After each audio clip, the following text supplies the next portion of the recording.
Just another nameless face lost in the noise of New Orleans' French Quarter. A leukemia patient who wasn't just painting for recognition, she was painting to survive. Every brushstroke was a battle, every sale a step closer to the chemotherapy she couldn't afford. Most people walked by, too busy, too indifferent, until one man stopped. A billionaire, a philanthropist, and in true fashion for a man known for his generosity, he didn't just buy a painting. He changed her life forever. What happened next wasn't just a sale, it was the beginning of a story the world would never forget. The late afternoon sun hung low over the bustling streets of New Orleans, casting long golden shadows across the French Quarter. The air smelled of fresh beanuts and rich coffee from nearby cafes, mixing with the distant notes of a jazz saxophonist playing on the corner. Tourists wandered in small groups, their cameras slung around their necks, snapping pictures of historic buildings with wrought iron balconies. Locals moved at a slower pace, accustomed to the rhythm of the city, their voices a murmur beneath the sounds of street performers and passing streetcars. Amidst this constant motion, a small art stand sat tucked between a vendor selling handmade jewelry and a musician strumming an old acoustic guitar. Maya Brooks, 22, sat behind a folding table covered in vibrant canvases. Her work was raw, full of life, skies painted in streaks of burnt orange and deep indigo, cityscapes bathed in the glow of neon reflections, and landscapes that seemed to breathe under the weight of thick brushstrokes.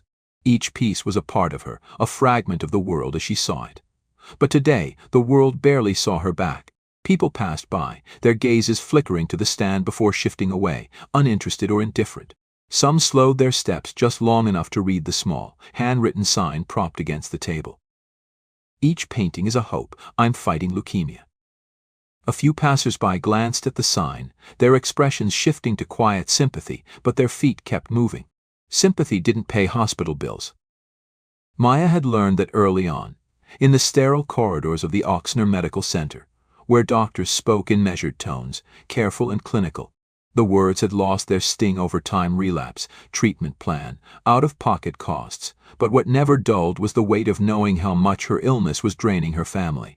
Her mother worked double shifts at a diner, her father picked up whatever extra hours he could at the mechanic shop, and still the hospital bills piled up like a wall she couldn't climb. The next round of chemotherapy was her last shot, but the cost was staggering. They had nothing left.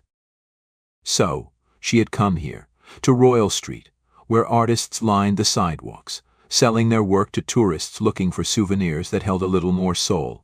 Maya wasn't looking for charity. She wasn't asking for donations. She was fighting back in the only way she knew how, with her art. But the fight was harder than she had imagined. A middle-aged woman in a linen dress paused in front of the stand, tilting her head as she admired a painting of a sprawling oak tree silhouetted against a twilight sky. Hope sparked in Maya's chest, fragile and fleeting. "How much is this one?" the woman asked, her voice warm, almost motherly. $80, Maya said, trying to keep her voice steady. The woman exhaled softly, the way people did when they wished they could say something else. "Oh, honey, I wish I could help. It's beautiful, really." She smiled, a sad little thing, then walked away. Maya forced herself to nod, to smile back, to act as though she didn't hear that kind of response a dozen times a day. A man in a fitted suit slowed just long enough to glance at her sign. His mouth pressed into a thin line. He turned and walked off without a word. An older couple, dressed like tourists, paused to admire a side-escape painting. The husband reached for his wallet, and for a moment Maya's heart climbed into her throat.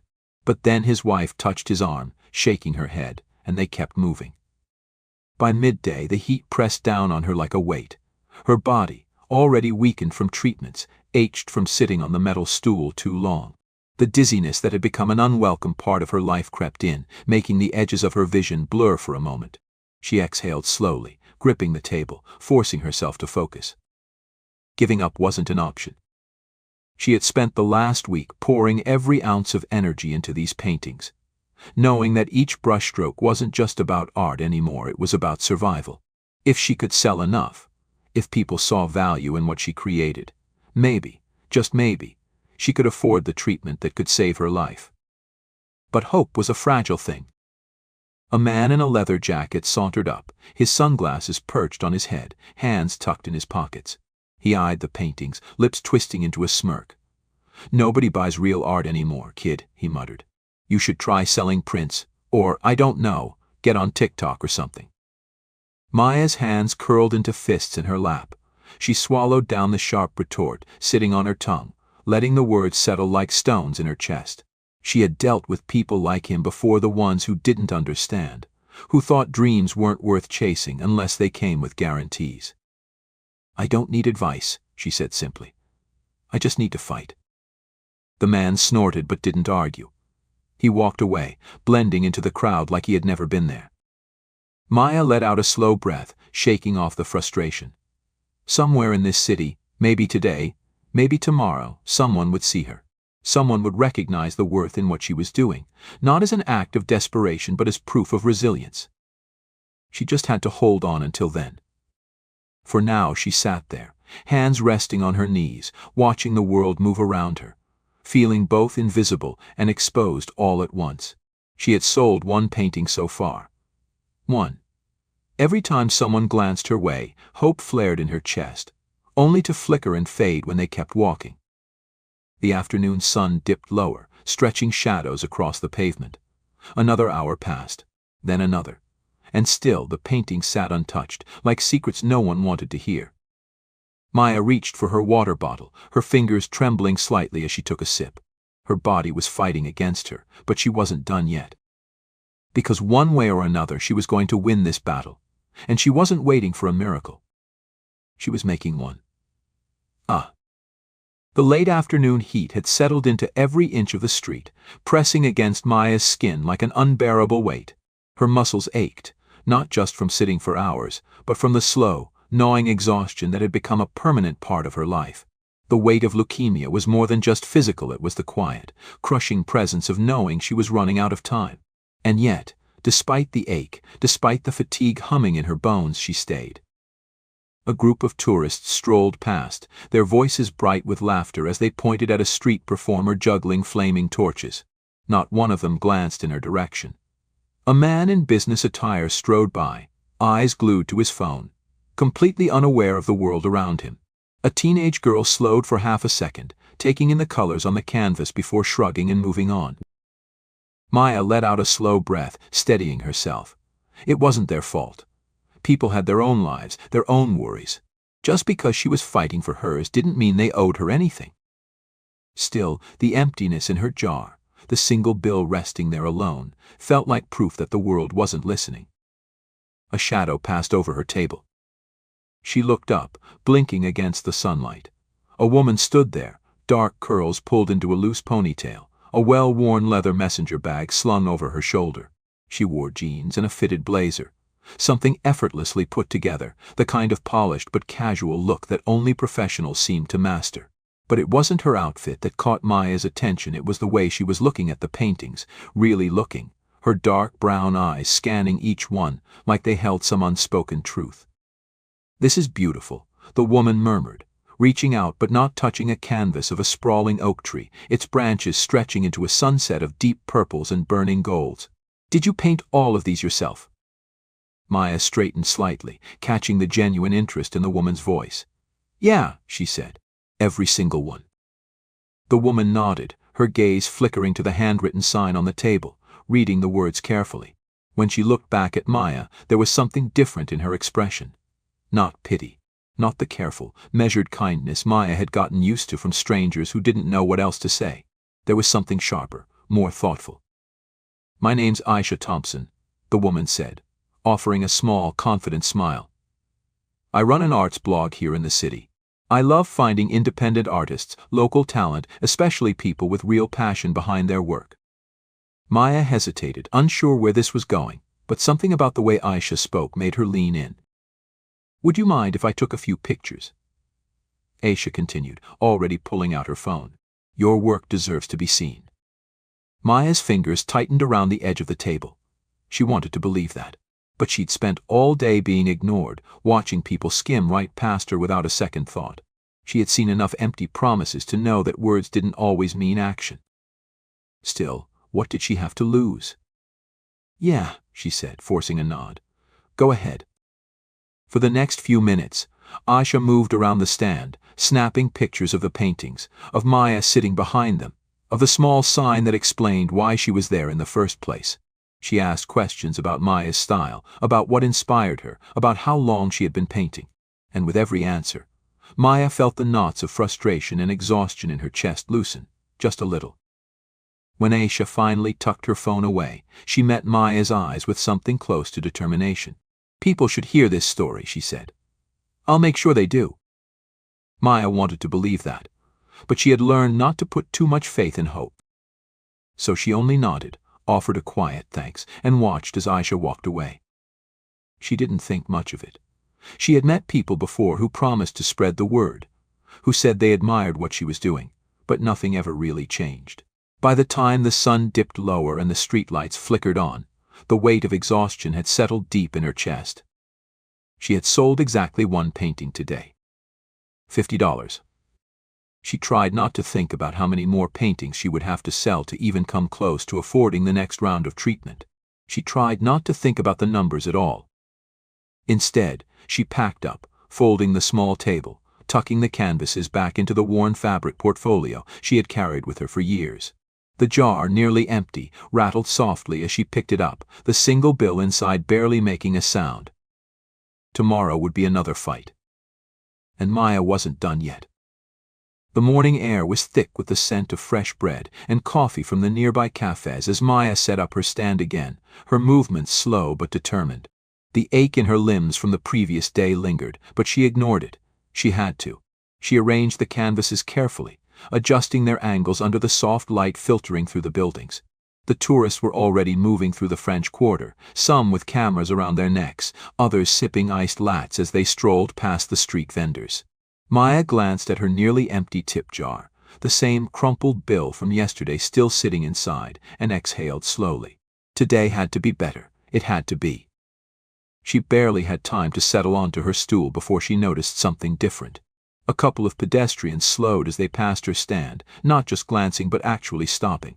A man in a dark hoodie took out his phone, reading the small sign she had propped up, his eyebrows furrowing slightly before he snapped a quick picture. A woman whispered something to her friend, pointing at Maya's paintings. The shift was small, subtle, but it was there. Then, her phone vibrated. She pulled it from her pocket, her fingers stiff from the lingering morning chill. A text from Lucas, her best friend. Dude, check this out. A link followed. Maya clicked it, and the second the page loaded, her breath caught. Aisha's article. It was there, in black and white, on the front page of Nole Arts magazine. Fighting for art, fighting for life. The young painter turning canvases into hope. The words blurred for a moment as Maya's pulse pounded in her ears. She scanned the paragraphs, taking in the story that was now out in the world. Aisha had captured everything, from the way Maya had grown up sketching in the back of her father's auto shop to the way she had poured herself into her paintings after her diagnosis. It wasn't a sob story, not some plea for pity. It was real. It was about resilience. Maya barely had time to process it before something else happened. A customer walked up. A real one. Not someone stopping to offer empty sympathy or a regretful shake of the head. A woman in her early 40s, wearing a blouse and jeans, her expression serious but kind. Are these yours? She asked, gesturing toward the canvases. Maya nodded, her voice catching for a split second before she found it. Yeah, they're mine. The woman's gaze lingered on a cityscape bathed in deep blue and gold, lights shimmering in the painted streets as if they were real. This one. How much? Maya swallowed. 100. The woman nodded. No hesitation. She pulled out her wallet, and just like that, Maya felt the soft weight of crisp bills pressed into her palm. The moment hit her all at once. This wasn't charity. The woman hadn't read the sign and sighed sympathetically. She had seen the painting, wanted it, and bought it. Maya blinked, her fingers tightening around the money, trying to ignore the way her chest ached with relief. Thank you, she said, her voice quieter than she intended. The woman just smiled, tucking the painting under her arm as she walked away. And then another. A couple stopped, flipping through the canvases, talking in low voices about which one would go best in their living room. Then a young man, maybe a college student, hesitated before finally pulling out his wallet for a smaller piece, shaking his head as if he couldn't believe he was actually buying real art. It was happening. Aisha's article had done more than just tell Maya's story. It had brought people to her. People who saw her, not as a struggling girl in need of help, but as an artist. The afternoon passed in a blur of transactions and conversations. By the time the sun had shifted to cast golden light through the buildings, Maya had sold 7 paintings. 7. More than she had sold in the past 2 weeks combined. And yet, she knew this was only a start. Because even as she counted the money at the end of the day, even as she felt the smallest, most fragile weight of hope settle in her chest, she also knew the truth: it still wasn't enough. Not for what she needed. And she had no idea that the biggest moment of her life was about to arrive. The next morning, Maya arrived earlier than usual, the weight of exhaustion still clinging to her limbs, but there was something else beneath it now: momentum. The day before had been different. For the first time, people had stopped, really stopped, not out of pity, not out of obligation, but because they saw something in her art that spoke to them. It had felt real, like a crack in the wall she had been pushing against for so long. But cracks weren't enough. She needed a door. She unfolded her table with careful hands, her muscles sore from lugging her canvases home the night before. As she arranged them, she took a moment to step back, to study them the way a customer might. The cityscape bathed in deep blue and gold was gone, the empty space where it had sat making the display feel incomplete. That was a good thing, she reminded herself. It meant something had shifted. People were noticing. She barely had time to sit before she felt it again. The difference. The shift in the air. Pedestrians slowed as they passed, their eyes lingering longer. Some whispered to each other, their gazes flickering between the paintings and their phones. A young woman, no older than Maya, clutched her friend's arm, nudging her toward the stand. "That's her," the girl whispered, just loud enough for Maya to catch. "The one from the article." Maya's pulse kicked up, her fingers tightening around the edge of the table. It was working. Aisha's piece had made its way into the city's bloodstream, spreading faster than Maya had dared to hope. Then, another surprise. A woman in her mid-30s, dressed in sleek athletic wear, approached with confident strides, her sunglasses pushed to the top of her head. She held up her phone, the screen glowing with an article. Maya instantly recognized Aisha's piece. "I read this last night," the woman said, glancing from her screen to Maya. "You're incredible. Your work, your story, it's inspiring." She paused, scanning the table, then pointed to a piece Maya had finished just 2 nights ago, a painting of the French Quarter at dusk, lanterns glowing along the cobblestone streets, the sky melting from soft lavender to deep indigo. "How much?" Maya swallowed hard, heat prickling at the back of her neck. 200. The woman didn't even hesitate. She reached into her purse, pulled out her wallet, and handed over a stack of crisp 20s. Maya took them with trembling fingers, barely able to believe this was happening. Then another customer came, and another. By noon, she had sold 4 paintings, more than she ever had in a single morning. It was dizzying, watching her work disappear from the table one by one, feeling the weight of real money in her hands. Not enough to cover her treatment, not yet, but enough to believe. She had started the day hoping she would sell a few pieces. By midday, she was praying she had enough paintings left. Then her phone buzzed. She almost ignored it, but something made her glance down. A message from Lucas. "Dude, check Twitter, right now." Maya frowned, swiping open the app, her heart already hammering. She had barely typed her name into the search bar when she saw it. Her face, her art. Everywhere. Screenshots of Aisha's article were all over the timeline, but that wasn't what made her breath catch. It was the video. A short, shaky clip someone had taken of her selling a painting that morning, the buyer handing over a thick wad of cash.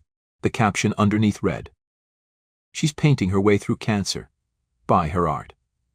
Support her fight." It had been posted 4 hours ago. It already had 20,000 retweets. Maya's vision blurred at the edges. Her fingers hovered over the screen, scrolling through the comments at a pace too fast for her brain to process. Where is she selling? I need to buy something. Someone set up a GoFundMe for her. Her art is stunning. We need to make sure she gets her treatment. Tagging at Hope Foundation, this is the kind of talent that deserves a chance. Her stomach dropped. Hope Foundation. Maya knew that name. Everyone did. It was one of the largest philanthropic organizations in the country, known for supporting artists, entrepreneurs, and students in need, and it was founded by Jamal Richardson. Her chest tightened, her breath coming shallow. She blinked hard, forcing herself to stay grounded, to remind herself that nothing had changed. Just because someone tagged them didn't mean they would see it. Just because thousands of people were sharing her story didn't mean it would reach the right eyes. But for the first time since she had set up her table on this street, she wondered if maybe, just maybe, this fight wasn't hers alone anymore. The late afternoon sun dipped lower in the sky, casting elongated shadows over the streets of New Orleans. The once steady hum of the French Quarter had swelled into a lively murmur, tourists bargaining at market stalls, musicians tuning their instruments, the rhythmic clang of streetcars in the distance. But for Maya, the world had shrunk to the small space in front of her table, her phone screen still glowing in her trembling hands. The Twitter post was still climbing 50,000 retweets now, comments rolling in faster than she could process. People wanted to buy her art. People wanted to help. But the one name she kept seeing over and over again, Hope Foundation, made her pulse pound in her ears. Maya squeezed her phone in her palm, forcing herself to breathe. This wasn't the first time social media had lifted someone out of the shadows, but that didn't mean she should get her hopes up. The internet moved fast, but it also forgot fast. She knew that better than anyone. Still, something had shifted. People were stopping at her table without hesitation, flipping through her canvases with genuine curiosity. A middle-aged man in a tailored jacket pulled out his wallet without even asking for a price, handing her 3 crisp $100 bills for a single piece. A group of college students debated between 2 paintings before deciding to buy both, pooling their money together like it was some unspoken mission. And then it happened. A ripple in the crowd, a strange, quiet shift, the kind that spread before a storm. At first, Maya didn't understand why people had started looking toward the sidewalk across from her. A woman gasped. A murmur spread. A man pulled out his phone, holding it up as if capturing something monumental. Maya's heartbeat stumbled. A tall figure, broad shoulders, tailored dark suit, and a presence that commanded attention even in a city where celebrities weren't rare, stepped through the throng of pedestrians. The people recognized him instantly. Jamal Richardson. The billionaire, the philanthropist, the CEO whose name had been echoing through Maya's phone all afternoon. And now he was walking straight toward her table. Maya felt like the air had been punched from her lungs. Jamal moved with a measured, unhurried confidence, hands tucked into his pockets, his sharp, discerning gaze sweeping over her paintings. He looked exactly like he did in magazine covers and televised interviews, charismatic, self-assured, the kind of man whose presence could silence a room without him saying a word. But here, on this street, among the crowd that had gathered in stunned silence, he wasn't a businessman in a corporate boardroom. He wasn't the billionaire tech mogul known for revolutionizing the industry. He was a man studying art, his eyes moving over each piece, as if he were reading a story only he could understand. Maya sat frozen, her fingers curled against the rough edge of her table, her breath locked in her chest. Then Jamal spoke. His voice was deep, smooth, deliberate. "You made these?" It wasn't a condescending question. It wasn't, "Did you really paint these?" like some people asked when they didn't think a street artist was worth their attention. It was a question that held weight, a question that said, "I see you. I see what you're doing." Maya swallowed hard, her voice barely steady when she answered. "Yeah, every single one." Jamal nodded slowly. He reached for a painting, lifting it carefully, the one she had debated keeping for herself, the lone oak tree silhouetted against a twilight sky, its thick, winding branches stretching across the canvas like reaching hands. The colors bled into one another, deep purples and burnt oranges fading into an endless horizon. It was a piece about resilience, about standing tall even when everything around you was fading. He studied it for a long moment before speaking again. This one. What's the price? Maya's throat tightened. She almost didn't want to say it, because what if he laughed? What if he walked away? 200, she managed. Jamal smirked, not mocking, but amused, as if she had just told him something he already knew wasn't true. That's not enough. Maya's stomach dropped. Before she could react, he reached into his suit jacket, pulled out a leather checkbook, and uncapped a pen with a slow, deliberate movement. Maya blinked. No one carried checkbooks anymore. Who the hell still wrote checks? Jamal did. He pressed the paper to the table, the tip of the pen gliding smoothly across the page. When he was done, he tore it free, the small rip of the perforated edge sounding impossibly loud against the hushed street. Then he handed it to her. Maya's hands shook as she took it, her brain already screaming at her to not make a scene, to stay calm too. Her heart stopped. The number. $100,000. Her pulse thundered in her ears. She stared at it, not blinking, not breathing. This, she choked on the words, barely able to force them out. This can't be real. Jamal tilted his head slightly, that same quiet confidence still settled in his expression. It's real. Maya felt her throat tighten, her vision blur. I can't take this, she stammered, shaking her head, her grip on the paper trembling. It's not charity, Jamal said, his voice even. It's an investment. Maya blinked up at him. His expression didn't waver. Your talent is real, I see it. And I'm not the only one who will. He gestured to the crowd, to the people still watching, still holding up their phones, still staring at Maya like she had just stepped into another reality. You're not just selling paintings on the street anymore. That ends today. Maya's breath caught. Jamal nodded once, the finality of it sinking deep into her bones, into her soul. Then, with that same unshakable composure, he set the oak tree painting down, tucked his hands back into his pockets, and walked away. And the world erupted. People rushed forward, voices colliding into an electric storm of excitement. Cameras flashed. The murmurs turned into full-fledged shouts.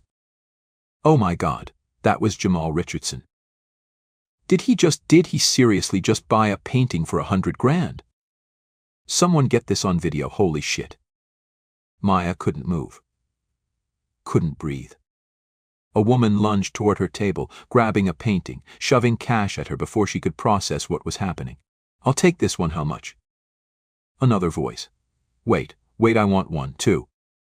Hands reached, flipping through canvases, snatching up pieces she had barely sold for $50 before today. Maya clutched the check in both hands, her breath shaking, her mind reeling. Because everything had just changed. This wasn't about leukemia anymore. This wasn't just about medical bills. This was a door bursting open, a future she had thought was impossible crashing into her reality all at once. And she had no idea where it would lead. The days that followed blurred together in a way Maya had never experienced before. One moment she had been just another artist on the street, watching people glance at her work with polite disinterest. The next, she was the subject of headlines, interviews, and viral videos, her name spreading faster than she could keep up with. The internet had seized her story, gripping onto the image of Jamal Richardson standing at her tiny table, handing her a check that defied reality. The video had millions of views now, clipped and re-shared across platforms, hashtags multiplying Art That Heals, Maya Brooks Hope Foundation. People who had never met her were talking about her, defending her, celebrating her, calling her an inspiration, a symbol of resilience. At first it was overwhelming. She had spent years being invisible. Now she couldn't check her phone without seeing her own face staring back at her from a news site, a blog post, a celebrity retweet. Her email flooded with messages, offers, requests, commissions, collaborations. And beneath all of it, the thing that mattered most. The money was enough. More than enough. Maya paid for her next round of chemotherapy in full the very next day. No hesitation. No weighing numbers, no sickening feeling of wondering what she would have to sacrifice. When the hospital administrator printed out the final confirmation of payment, Maya had never felt lighter in her life. But even then, the weight of it all hadn't fully settled. Not until a week later when she got the letter. It arrived in a black envelope, unmarked except for the embossed Hope Foundation logo in the corner.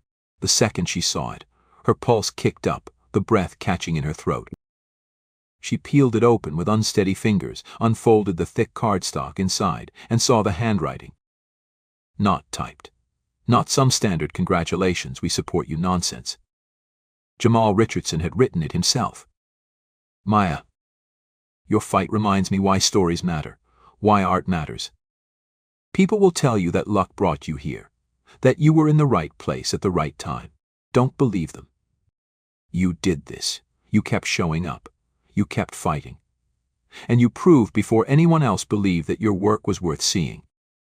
Don't stop now. Keep painting. Keep telling your story. And when the time comes, help someone else do the same. Jamal. Maya's fingers tightened around the edges of the letter. She closed her eyes, taking a slow, steadying breath. She had spent so much time fighting to survive that she had never let herself think past it. Never let herself imagine a life beyond hospital rooms, beyond scraping together money for treatments, beyond just trying to make it to the next month.